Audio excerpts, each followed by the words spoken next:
Yesus kan Tuhan, kenapa dia harus berdoa kepada Bapa?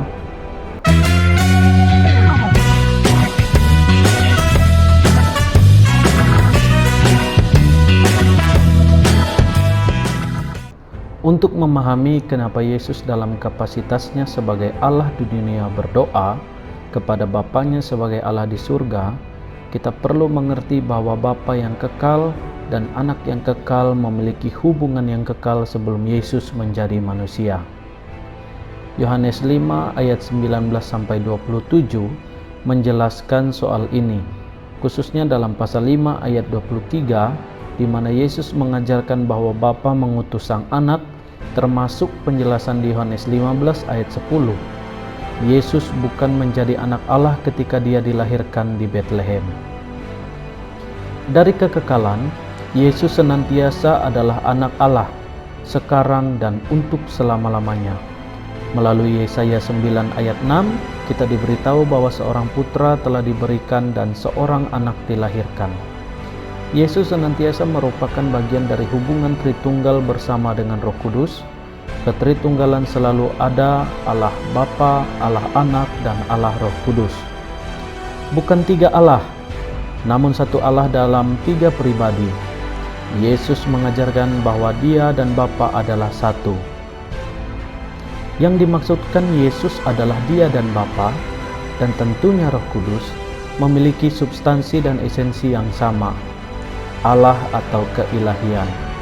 Ketiga pribadi ini keberadaannya setara sebagai Allah. Ketiganya sudah dan terus-menerus memiliki hubungan yang kekal. Ketika Yesus, Sang Anak Allah yang kekal, menjadi manusia yang tak berdosa, Dia juga mengambil wujud seorang hamba, meninggalkan kemuliaan surgawinya sebagai manusia. Dia belajar untuk taat kepada Bapanya ketika Dia dicobai oleh iblis, difitnah oleh manusia, ditolak oleh sesamanya, dan akhirnya disalibkan. Doanya kepada Bapa Surgawi adalah untuk meminta kuasa dan hikmat. Doanya memperlihatkan bahwa dalam kemanusiaannya, Dia bergantung kepada Bapa untuk menjalankan rencana Bapanya untuk penebusan.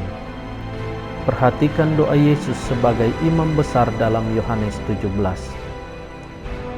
Juga tunduk kepada kehendak Bapanya untuk mati di salib demi membayar hutang dosa manusia yang telah melanggar hukum Allah, yang hanya bisa ditebus melalui kematiannya. Dia kemudian bangkit secara fisik dari kubur, memenangkan pengampunan dan hidup kekal untuk manusia yang menerimanya sebagai juru selamat secara pribadi. Tidak ada masalah jika Sang Anak sebagai Allah berdoa untuk bercakap-cakap dengan Bapa sebagai Allah. Sebagaimana yang telah disebutkan, mereka memiliki hubungan kekal sebelum Kristus berinkarnasi menjadi manusia. Dalam kemanusiaannya, hubungan ini digambarkan dalam Injil sehingga kita dapat melihat bagaimana Anak Allah dalam kemanusiaannya menjalankan kehendak Bapanya sehingga penebusan tersedia bagi semua orang. Ketaatan Kristus secara terus-menerus kepada Bapa Surgawinya supaya diberikan kekuatan dan fokusnya supaya bisa terus dipelihara terlihat dari kehidupan doanya. Doa Yesus dituliskan supaya bisa menjadi contoh bagi kita. Keilahian Yesus Kristus tidaklah berkurang ketika Ia sedang di dalam dunia dan ketika Dia berdoa kepada Allah Bapa di surga. Dia mengajarkan bahwa sekalipun sebagai manusia yang tidak berdosa, tetap perlu untuk memiliki kehidupan doa yang vital supaya bisa menjalankan kehendak Bapanya. Yesus berdoa kepada Bapa menunjukkan hubungannya dalam ketritunggalan dengan Bapa. Sikapnya bisa menjadi contoh bagi kita bahwa manusia mesti bersandar kepada Allah melalui doa supaya diberi kekuatan dan hikmat yang kita perlukan.